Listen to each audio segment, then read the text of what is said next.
The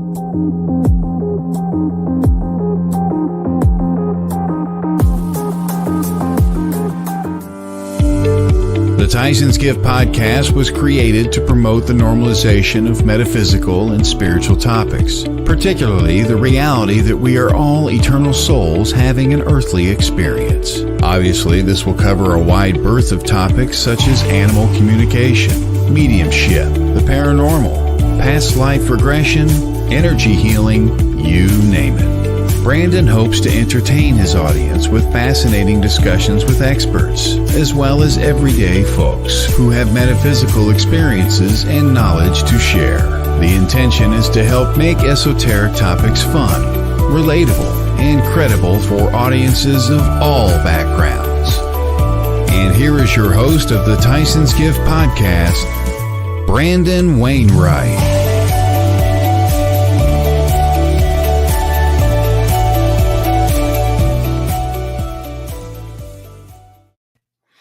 Hello, everybody, and welcome to the Tyson's Gift podcast. I'm your host, Brandon Wainwright, with co-host Pepper Wainwright on WLTK-DB Talk Radio. And Pepper, if you don't know already, there's an important reason why she's a part of every show. And if you have read my book, Tyson's Gift, then you know all too well why she's important. And if you haven't read it and you're tuning in, and you've tuned in quite a few times in the past, shame on you for not reading my book. I'm just teasing. Oh, and Todd, I got to point out, you're listening back there. We got to change the whatever the banner for the opening credits, because the time slot has changed from Thursdays at 6 Central to Tuesdays at 8 Central. We have a very great show for you tonight. Actually, the radio station owner, Todd Bates, and he's also a paranormal researcher. He is going to be my guest tonight. So I'm excited. Todd, I first met Todd when I was promoting, when I started doing radio interviews for Tyson's Gift. When I was promoting it, I was just new to it, and I'm still new to it, but he was a lot of fun. He had me on his show, actually, the Afterlife Chronicles. Nicole Strickland had me on her show, and then the two of them together at Haunted Voices had me on Todd's show, and we became very friendly, good friends. When I decided that I was going to do a podcast, he and Nicole were the first people I thought of to call to get some advice. And luckily for me, they invited me to become a part of the station. So that's why I'm here. So I'll give a little, for those of you that are tuning in, Todd is obviously he's a fixture on the station. He's got multiple shows, the producer show.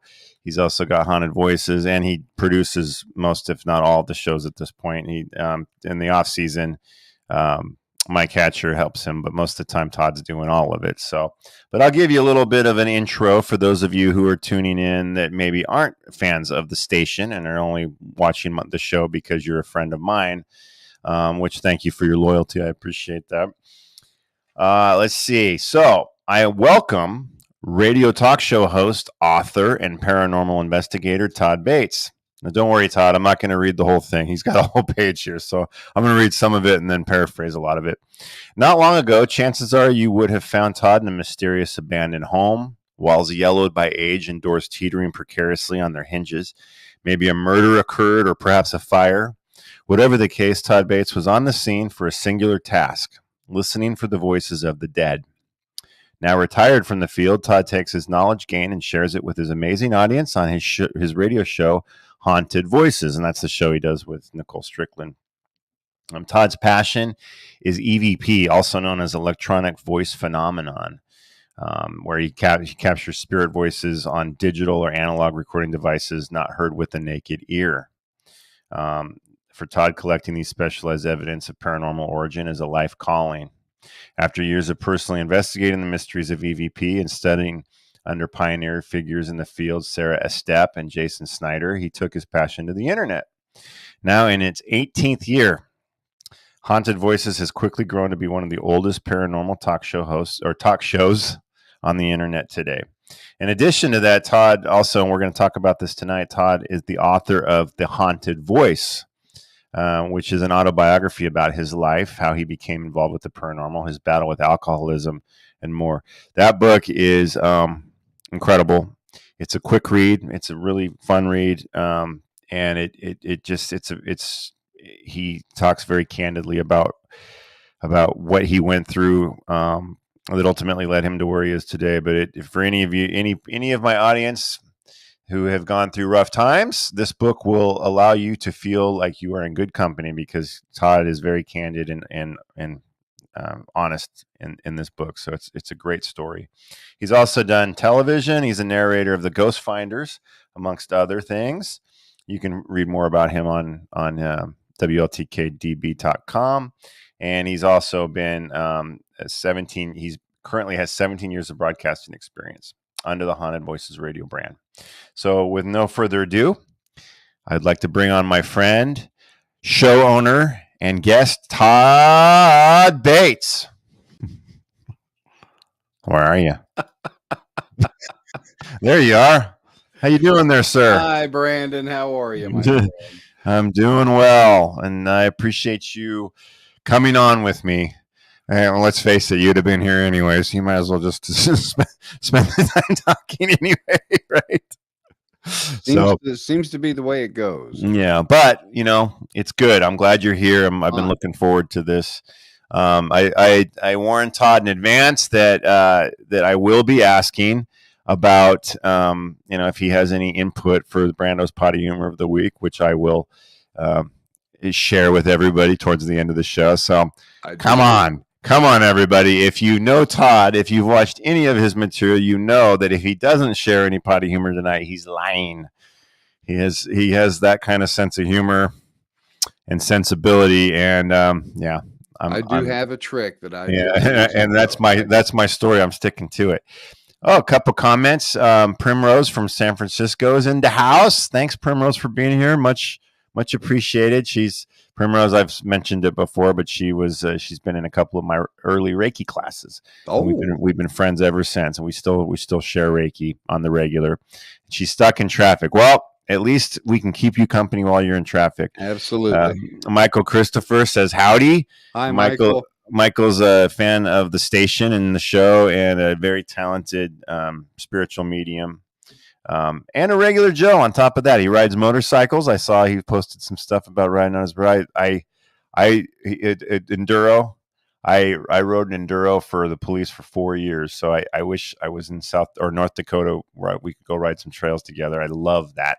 Very fun. I got paid for it back in the day, but now I'd have to just do it for fun.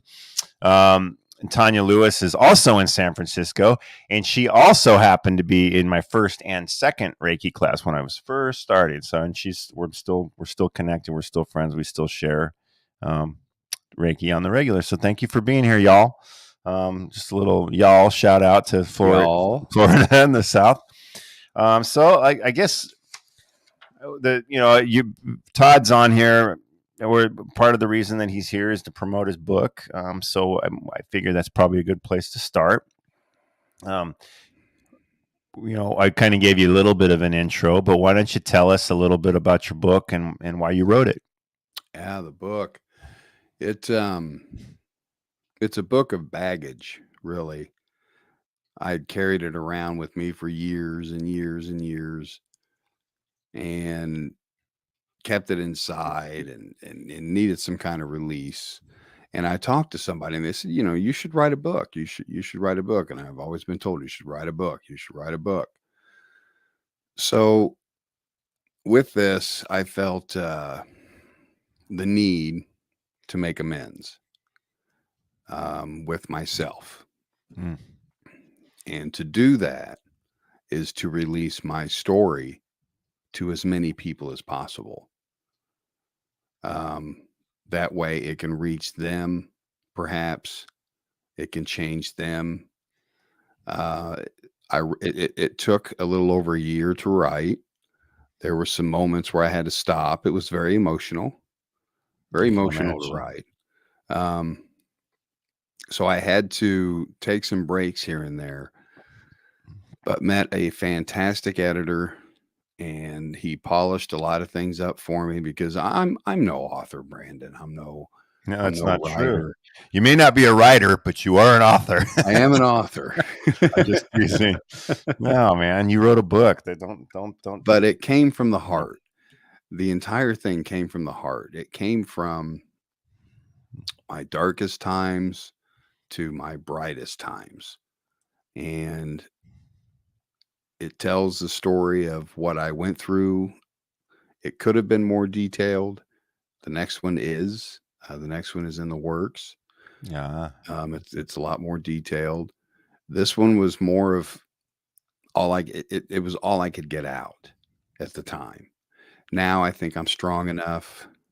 I'll be able to write some more detailed information, some more stories, and so forth.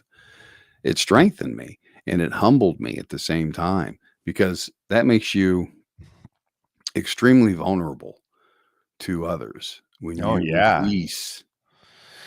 When you share, I mean, we'll get into this a little bit more, but there's a lot of things in there that, frankly, when I, reading your book, I mean, it broke my heart. It just what you went through, which a lot of it was out of your control, and but it also, where you're at now, it just shows how you keep going, and you've turned your life into a success, despite the fact that you had a lot of things going against you, which really weren't your own. They weren't your fault. You were trying to live a good life, and No, stuff just happened. People wouldn't have known me back then. I was a different person before all of this. I was pardon my French, complete asshole to people. See, I still have a hard time. I have a hard time. I know, I mean, we all have our moments. God knows I do, but an ass. I mean, you have a good heart. I have a hard time imagining. I do now. When I work corrections, it desensitized me so bad that my family was affected. It desensitized me so bad. And I had to go through rehab after rehab after rehab to have my awakening. And once I had that awakening, that change happened instantly. It was as if someone had just ripped a demon out from inside of me or something. I had just changed and turned and had emotions again, had compassion. I cared about other people. I enjoyed helping other people. And it was a complete 360, completely blew me away. And I was happy, and I've been happy ever since. So when you say rehab, so you've gone through a number of rehabs for the alcohol? Yes. So, and that was a lot of that was after your time as a corrections officer? Or yes. Okay. Yeah. So you can you? I know you don't want to give away the farm, obviously, but No, it doesn't bother me at all. Can you tell us? Can you go into a little detail about kind of some of the stuff that you share in the book? One of the things without giving away the farm. I don't mind if I'm not in this for the money. That's for sure. I want everybody to read it. It's there's a story in there where I was at my darkest point, and working corrections and being on that side of the bars and then being on the other side of the bars is completely different. Having someone feed you. I was put under lock and key because I was on all the special teams at the prison. That's what I did. And I was trained to get out of cells and things, So they had to put me under the Folgers Adams key, the big, huge key, lock and key. So just for the audience that that isn't aware of your story at all, so as the story unfolds with you ended up first a corrections officer, and an accomplished one, and a highly trained one in special units and things, and ended up incarcerated yourself. Incarcerated. Now, the reason that came to pass, of course, is in the book, and it's in detail in the book. But basically what had happened, folks, is I was extorted by the Black Gangster Disciples gang. They had found out where I lived. They had found out my current wife's name at the time. They had found out my daughter's name. And that's what did it. That's what did it for me when they came down and mentioned her name. I was at their mercy. And this was when tobacco was taken out of a lot of prisons. You know, it was banned by a lot of different prisons and things. And what they wanted was not tobacco. And I didn't know what they wanted. They called it a package. So here I am in full uniform, ready to go to work. I had to meet somebody at 2:00 at a gas station in Shelburne, Indiana. Never forget it. Still there. And I had someone come to my door, open the door, and ask if I knew so-and-so. I would like to say his name, but I can't.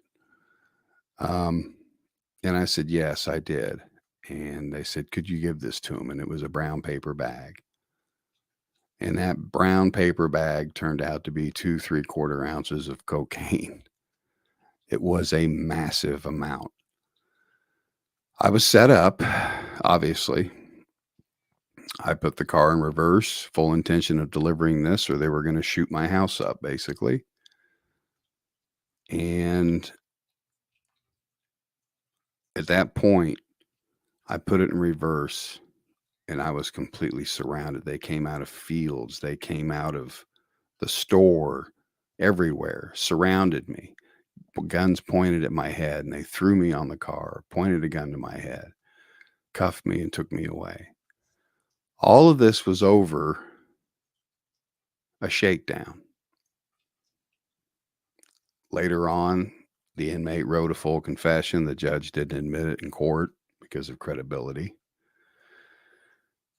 He had set me up. Now, let's back up there. So I'm assuming the name of the person that the undercover officer, I'm assuming that's who that was with the cocaine. The name of that person that he was asking if you knew was that inmate, correct? That's correct. And somehow that confession wasn't credible enough. Apparently not. That's what you call corruption. Yeah. And it's very corrupted. And we tried. He wrote a full letter. The paranormal investigator I hired had him do so. And it wasn't. They didn't do anything with it. Why do you think? Why do you think that is? I mean, what? I was a scapegoat. And what do you think the motivation behind? Because I'll tell you what, I recently have heard. I've got somebody very close to me is going through a court, a whole bunch of court. It's a divorce case, but the level of corruption on the bench and with the attorneys is it's shocking to me. Oh, my attorney! I served my attorney when I was in county jail. He came in for DUI. I served him breakfast. Wow. You know, this whole town is corrupt. This whole area. Well, but it's not just there. I mean, it's everywhere. It's nationwide. And just recently, another friend of mine has a whole completely unrelated case, not divorce, completely. It's more of a corporate fraud case where the judge, I mean, just absolutely corrupt. Like there is no justice. No. And so what I'm wondering is what do you think the motivation was behind them? Money. Who was paying them, you think? Somebody was paying somebody because there was something bigger that happened about a year ago. About a year after that, they had caught a lot of people, internal affairs included, on a big ring that I had nothing to do with. I was used as an example. They didn't admit it in court. The confession was basically the reason all of this happened was a shakedown. I was in charge of a cell house. That was my job every day, doing my thing. And this particular inmate, it came time for a random shakedown. We shook him down. I found some contraband, took the contraband, pissed him off. He said, "That's okay, Bates. One of these days you'll see what it's like behind bars." And he made good on it. He made good on it. And that's something that I hear every day or heard every day was count your blessings. You know, you're not going to be around much longer. Death threats back and forth by these guys. It was nothing. So to hear something like that was nothing to Sure. me. Yeah, I can understand that. But then once it happened, that's when it all hit home. And I spent most of my time in a county jail because I was a trustee. You know, it wasn't, I didn't do hard time all the time, but there was a time of 2 months I had to uh, go through receiving and diagnostic and all that fun stuff. And that's when they put me in solitary confinement for 2 months. And that's what broke me as a human being. Working as a trustee, I was fine. I could mow, I could keep busy. When you're in there alone, the only thing to keep you busy is your mind. You can't turn on a TV. You can't turn on a radio. So it's kind of tough to go through that. And I read a lot of books. I read a lot of medical books, believe it or not. That was the only thing that was interesting. Medications. I could tell you anything about medications, but it strengthened me. Each day, I could feel myself getting stronger and stronger. You're going to get through this. You're going to get through this. You're going to get through this. And then the day came where they let me out for recreation in a chain link thing. And here comes the van down the lane from Sullivan County to pick me back up to finish my remaining sentence there. The sheriff had written a letter to that prison saying I was such a good worker that he wanted me back. So I was actually released a little bit early. So somebody was looking out for you. Somebody was looking out for me. And it was, no matter how dark it got, there was always some kind of light at the end of it. During it, there was always something to brighten it. It's hard to explain. But that's how I got through it. Now, when I was released back into society, I'm an introvert. Okay, I'm a really shy guy. When I was released back into society, I had to have some serious help. They had to take me to restaurants. They had to take me to the bank. They had to take me here and there so I can get used to people again. They disabled me for years. They didn't want me in society. They said I had violent tendencies and all this jazz. I wouldn't hurt a fly. You know, that's just the way I am. But that is what. And you wouldn't have hurt and fly back then either. No, Yeah. violence isn't in my nature. It's too damn difficult. It's just too hard. So why do you think they did that? Why did they label you like that? Labeled me as disabled. Yeah, violent or a threat to society. Well, somehow. I'm bipolar, so they mix that in there with that. Borderline personality disorder, all kinds of fun stuff like that. And apparently they'd figured I was just a risk to myself and society. So they were just being careful. So they were just liability. It's all liability. Liability and money. It's what makes the world go around. Yeah, that is so true. I mean, your average public official does not make decisions based on justice or reason. They make it based on liability and paranoia. Yeah. Watch your back. But the inmate that framed you, he recanted, and he actually felt bad about it. Yeah, he actually felt remorse. And that I didn't think would ever happen.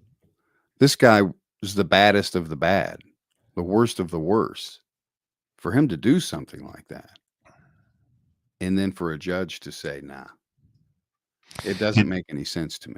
Did you ever have any conversations, interactions of any kind with him?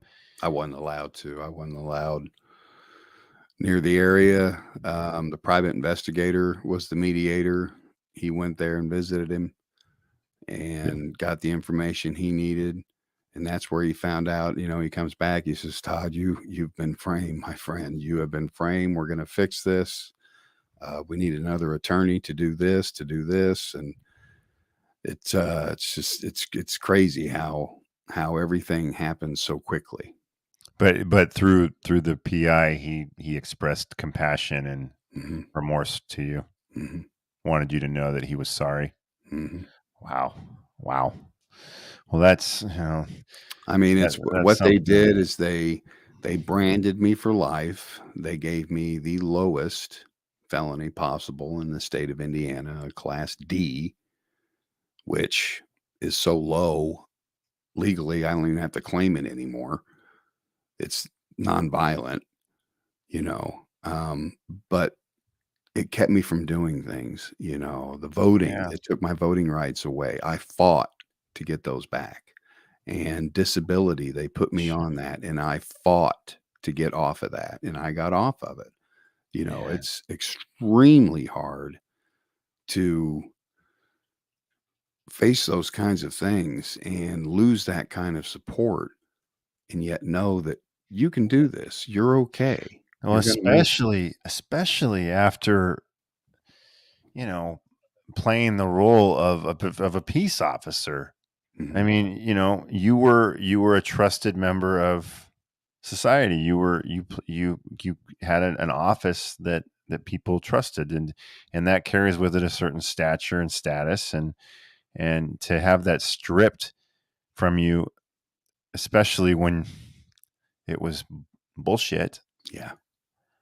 And you have your family at home that's being affected by this, and you're worried about your family because you don't know, just because they framed you and it was all a bunch of crap, that doesn't mean that I'm sure you were just spun. I tell you, Todd, I really respect you I respect you anyway. I think you're awesome, but what you've gone through, and you've gone to hell and back. And so for those of us that are listening, please just take a second to ponder this for a minute and count your blessings and just realize how fortunate we all are for the things that we have in our lives, especially our loved ones, and just the stability, and reason and decency. If you're lucky enough to live in a life where that is the norm, count your blessings. I just want to shout out a few there's a few people have commented. Michael Christopher says, we have to do a dude's chat sometime. He's talking about the dirt bike. Absolutely. One of these days we can go ride. And Jamie Lynn Keller says, how inspiring when you first started talking about your story. Thank you, Jamie. Courtney says, dang, you almost got me, but I made it. Because by the way, for those of you tuning in for the first time, this is a new time slot for us. We moved from Thursdays at 6 p.m. Central to now Tuesdays at 8 p.m. Central. So sorry, Courtney. I'm glad you made it, though. I'm glad you're here. And Michael says, I had no idea about your story. I'm so happy that you found your way forward. And you and me and Todd for the dude's chat. And he says, yeah, now you're included in the dude's chat. Thank you, Michael. That makes me feel great. So very good. So your book is really, it's a memoir of all these happenings, and it has some good in it. It's not all dark. It has, it talks about electronic voice phenomenon. It talks about the Fox sisters, how everything got started. It talks about when Sherry and I met, how I was saved, and how all these things changed in my life. The positivity. There's so much in it, and I only wish at that time when I was writing it that I could have wrote more. Well, and I remember when I first read it, remember telling you, man, you could have gone into so much more detail. You left me wanting on so many levels. Well, No. by all means, man. Now you're writing the sequel. Yeah. You're It's going gonna to go into more detail. Yeah, it's gonna be a trilogy. The Haunted Voice is gonna be a trilogy, different ones. Oh, And excellent. and it's That's great. how the life just kind of travels along. There's just I'm just blown away by the support and how it touches people, how they relate to it, how they can understand, how they comment and say, "Look, I'm the same way. What can I do to make my life better? To help, to fix this depression, to what have you?" And it's amazing the outreach. It's amazing. Yeah, no, it is amazing. Well, and people don't want to see people suffer. Hmm.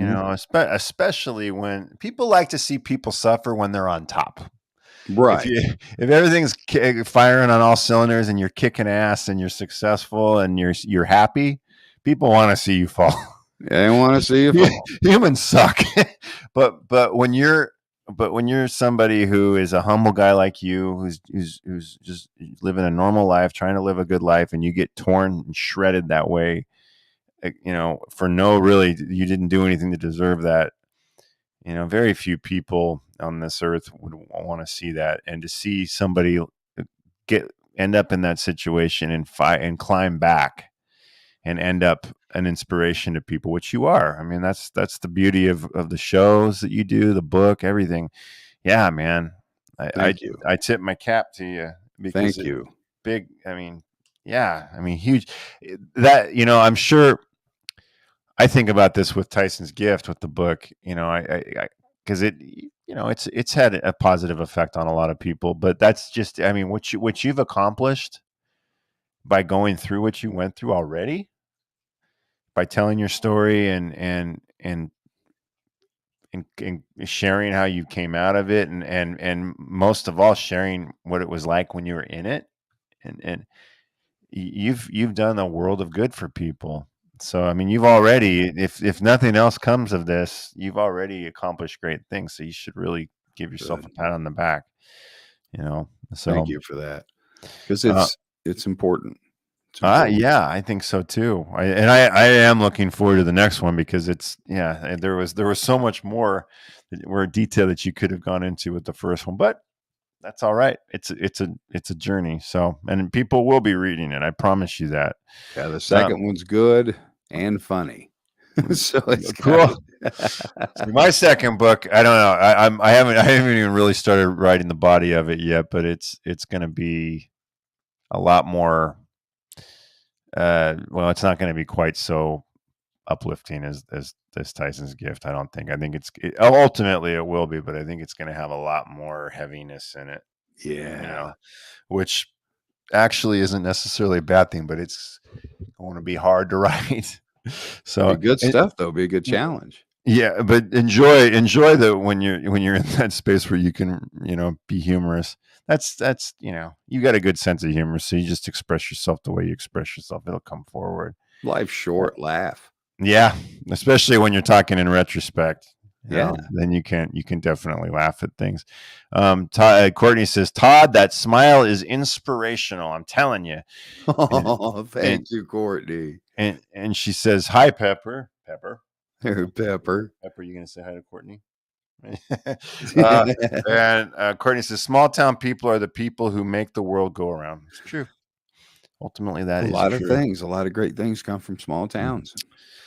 So let's get into the EVP and that sort of thing. Okay, so if memory serves, you part of your getting resocialized, and that's when you discovered electronic voice phenomenon, right?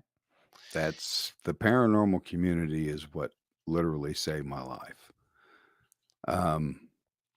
I At that point, I wasn't doing anything. I was isolated. Excuse me. I was talked into going on a ghost hunt, and I talked to Jason beforehand. Voorhees. No, Jason Snyder. Right. Close. Given that it's, Close. I But I talked to him prior, and he said, "Yeah," he said, "bring a cassette recorder and an external microphone, and maybe you'll get some ghost voices." Okay, because I'm skeptical. I don't believe in any of this. I'm like, Yeah. okay, I'll play your game here.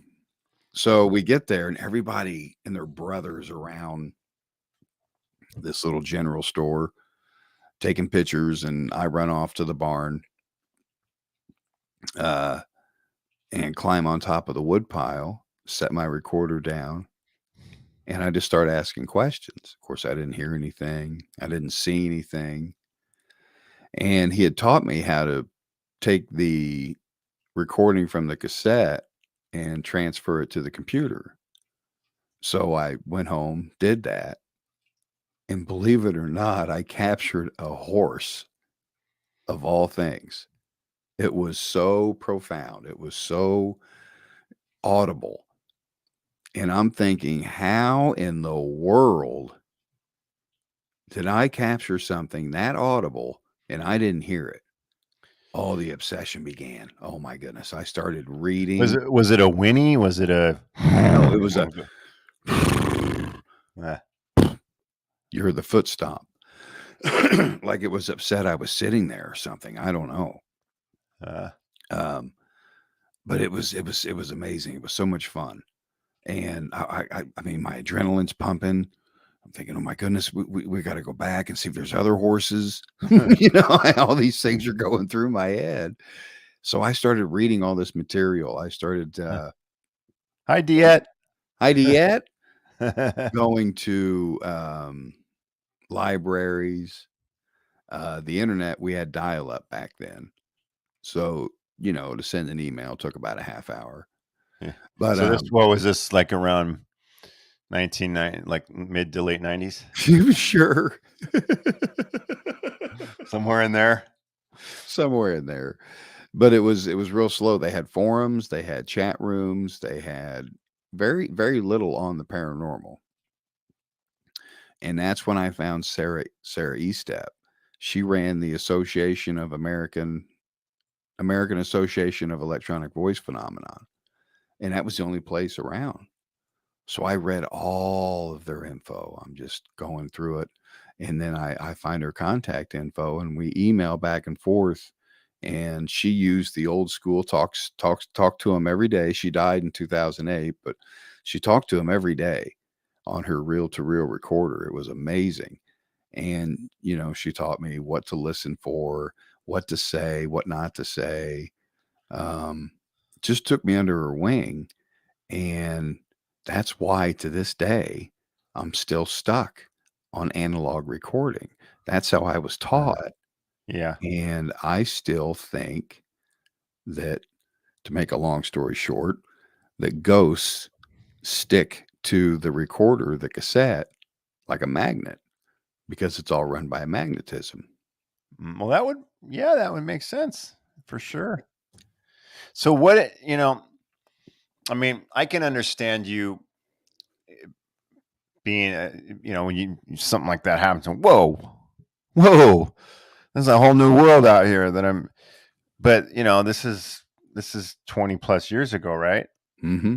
So what is it that's kept you? I mean, I know you're no longer in the field so much, but I went gangbusters.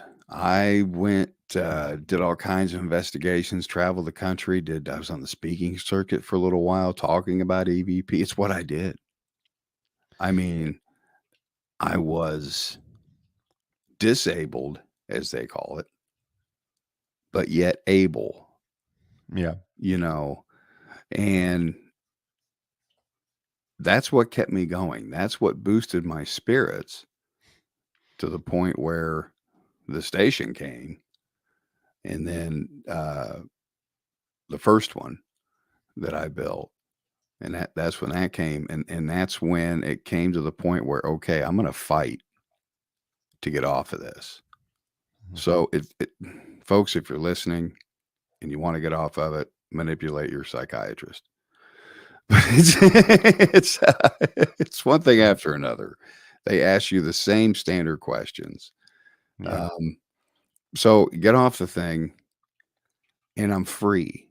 I feel complete. I feel like I'm ready to go. Like I can do this. So I built that station. And the host came in. They did their own show in Chicago. It was great. It was successful. It was fantastic. It Mm. didn't have paranormal. Ah. So I was miserable.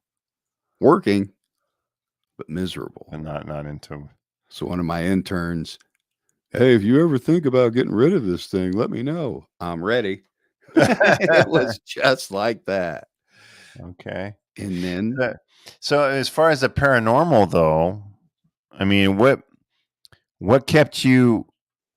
I mean, in the beginning, there's and Pepper, I think, wants to get down. All right, I'm gonna set you down. bye-bye, Pepper. In the beginning, obviously, it's a novelty, right? I mean, every experience is like, whoa, it's so what after all those years, I mean, what is it that kept you so driven to stay Oh, with what it? kept me motivated in the paranormal was my obsession with finding an answer. And I found zilch. There, What answer were you looking for? What was the if there question? is truly life after death. Well, what do you mean you found zilch? I mean, if you're hearing voices that have crossed over, how could That could be a ghost. That could be a ghost that's trapped here on this plane. I want to know if there's a spiritual heaven, if there is a I place where see? people go and journey. Because And obviously, well, I mean, just the fact that if the ghost is there, mhm. then there's life after death. Life, or at least after death of our bodies, right? But then you throw science in the mix on how it seeps out over time. You see these different things. It seeps out of like limestone, sandstone, all these absorbent materials they build these houses upon. Some of them are even tied to the land. But I want to my goal was to find out why, where do we go? What's going on? And I couldn't find the answer.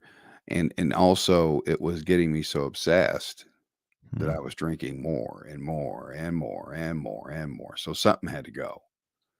Something Interesting. had to go because I wasn't finding those answers I was looking Do for. you think you weren't finding them because you were asking the wrong source? I mean, Sure. the it's just interesting though because like Diet, for example, she's, I think, if memory serves, she's clairaudient, right? So um, she hears the voices that are coming from people that have crossed over Hmm. into the spirit world and have experienced that. So why is it that Because I'm a skeptic. the analog recorders aren't picking up the voices? That Although, that's the skeptic in me. That is the skeptic in me. I I believe in ghosts. no, Absolutely. My goodness, they're all over the place. Spirits are different.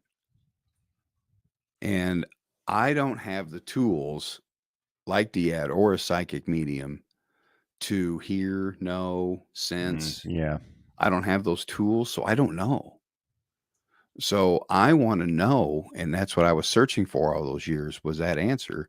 Is there a spiritual being after we die? After we die, where does our soul go? What happens to our soul? Is there just blackness? What happens? yeah. So these are the answers I'm looking for, and I So never you've found them. never had a clairaudient moment. You've never seen or smelled anything from past loved one or anything, like you've never had that experience. Mm. Have you ever had a medium reading where you were able to be put in contact with somebody that's a I loved one have. that crossed? I've had a couple, and I believe those because it's I believe the reading. I believe it's genuine, but I want to know where that reading is coming from.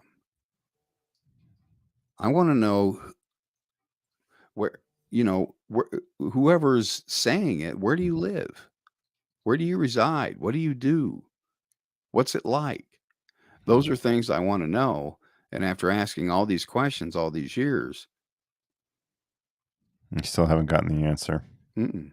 So, like for example, I've had, you've read my book.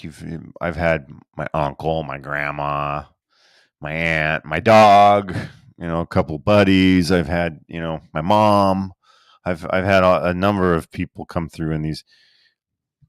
They don't seem to be earthbound anymore. They say they're not earthbound anymore, and that they're progressing on. I mean, isn't that the same type of thing that you're getting from when you get a reading? You're not getting any statements like that, or talking about what they're working on, or anything like that. You mean when they're reading me? Yeah. I don't ask for them much. Actually, I don't ask for them at all. Sometimes they come to me. And some of the readings are so accurate, I don't want to accept them. Is one of the biggest parts. It's because they contain some kind of change. Sometimes I don't want that change. When you say change, what do you mean? Like if they say such and such is going to happen if you such and such. Well, if I don't such and such, this won't happen. So it can change. The reading itself is accurate. It's genuine at the moment. Oh, sure. At that so you're talking about more of a psychic reading. Sure. So, but what about readings, where you have somebody, a past loved one that comes through and expresses, facts about their life, expresses connection, is able to embody their relationship with you and the feeling of it, all that stuff.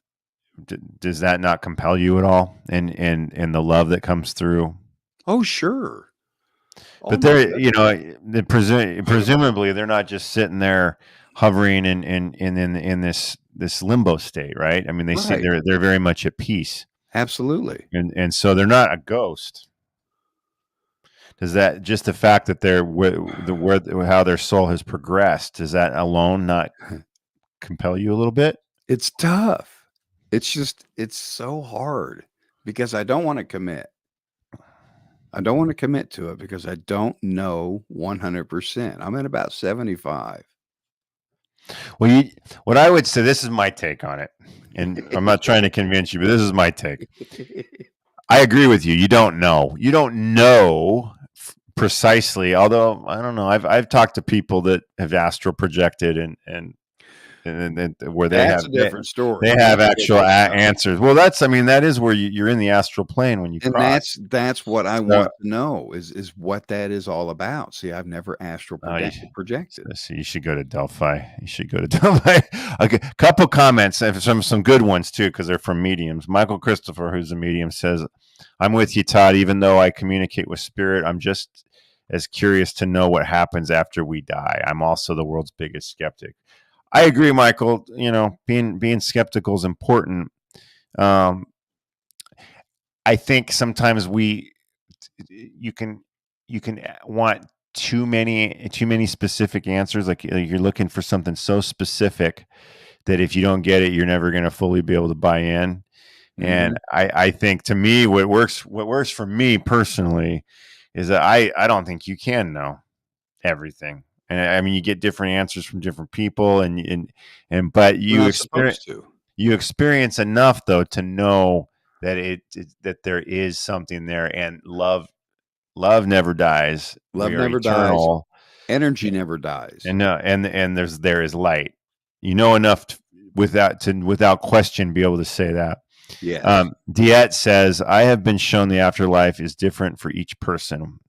Watch the movie." We talked about this when she was on the show. Watch the movie What Dreams May Come with Robin Williams. It is the closest that I have seen that is tangible for what I have been shown. Okay. And Courtney says, "Phew, you are human." Yeah. Oh yeah. Well, so are you. And Michael says, I believe that we won't know for certain until we're there. Yeah, I agree with you, Michael. I think, And but no one's in any race to get there. No one's in any race to get there. They've done all kinds of experiments with a body. I think the recent one was when they weighed the body after mm, they weighed the corpse, and it weighed so many grams less because the soul had supposedly left. yeah, People that's have yeah. seen souls leave the Oh body yeah, at the hospital. You know, yeah. these are things that they give me hope. Oh yeah. They give I me hope. I mean, I know, I mean, I'm no medium, but I've had experiences where where I've seen, or at least heard, smelled, but souls that around me, and I knew who they were, you know, that sort of thing. So but yeah, I think you're right, though. I think you can't you can't have all the answers. Well, I Mm, mean, I think some people might. I mean, there are powerful mediums that really see a lot, there are. but yeah, I mean, a certain level of skepticism is healthy. It'd be a lot Yeah, to carry. yeah, for sure. Talk about Yeah, headaches. yeah, yeah. That's true. That's true. I mean, knowing that, not to me, knowing that there's light, that it's about love, that we're energy and that we can connect with each other because we're all connected. We're all part of oneness, whether we're incarnate or not. Um, to me, those things give me peace, and knowing that we're still connected to our loved ones who have passed, that gives me peace. And I don't necessarily need to know all the answers. What I do need to know is that, and Yeah. that's the important part. Howdy, Uncle Todd. Oh, what Wesley Hey, Wes. says howdy. Is that actually your nephew? My ex nephew. Okay. We still keep in touch. Oh, Wes. All right. Well, so okay, we only have 8. Do we have another show button up? Yeah, we got Okay, it. so we gotta move here. Away. Real quick. Do you still want to give away that book? You bet I do. Okay, so real quick, you said you had a trivia question you wanted to ask. So, well, Todd is going to give away a copy of his book to one of you lucky listeners tonight, and so he's going to ask a trivia question, and the first person to answer it correctly in the comments, Todd will give you his email and ask you to email him with your information so he can send you a copy of the book. So go at it, Todd. Go for it. This one's simple. It's going to go super quick. What's my favorite recording device? Have you been listening to the show? All right, I'm watching. I'm watching here. What is my favorite recording device? Tanya says, I'm going to put this. I've never heard there's a difference between. Diet says nothing with video. Michael says tape. Ooh, Will you take that? Will yeah, you take I'll that? take it. Okay, Michael. So I guess Todd, what's your? Sorry, Wesley, you just missed it. Just missed Michael it. came in and swiped it from you. Diet says 8-track tape. 8-track. Says for us children from the 70s. Okay, so do you want to? Does Michael have your email already? Putting it up. You're gonna pop it up on screen. Pop it up on screen, just like there. All right. There, send your mailing address there, Michael, and we'll get it all shipped out to you. That's awesome. And for those of you not named Michael, he's not going to fall for it. Okay, so I want to. We've got 6 minutes, so real quick, I want you to quickly just say, what, and because I want to do the potty humor too. What was the most? I had some more detailed questions, but what was the most significant EVP experience you've had? The most significant was at the Sally house. We were with Deborah Pickman, and we had a candle lit, and we were all around the candle. and we were asking little Sally to blow the candle out. Candle didn't flicker. Nothing happened. Nothing went on. Everything's being recorded. Go back, analyze the recording.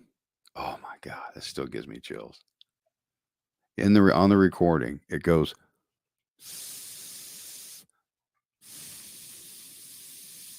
too hard.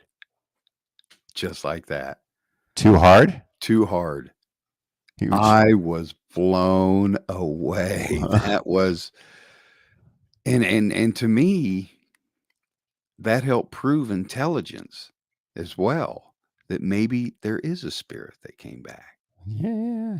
Who knows? So too hard. What did that mean? I'm blown. Too hard to blow the candle out. Oh, I see. Okay. Just exactly what it means. Oh, Wow. yeah. Well, that's just as good, though, isn't it? Yeah. Wow.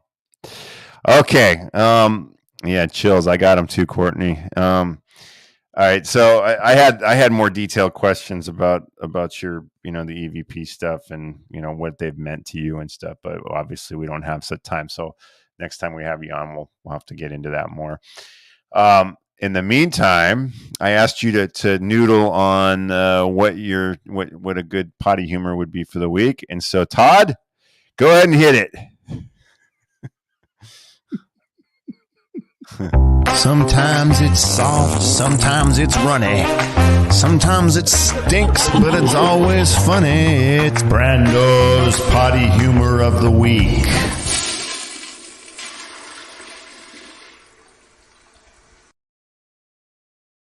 I think that plumber kind of looks like you. The more I look at him, he kind of looks like you.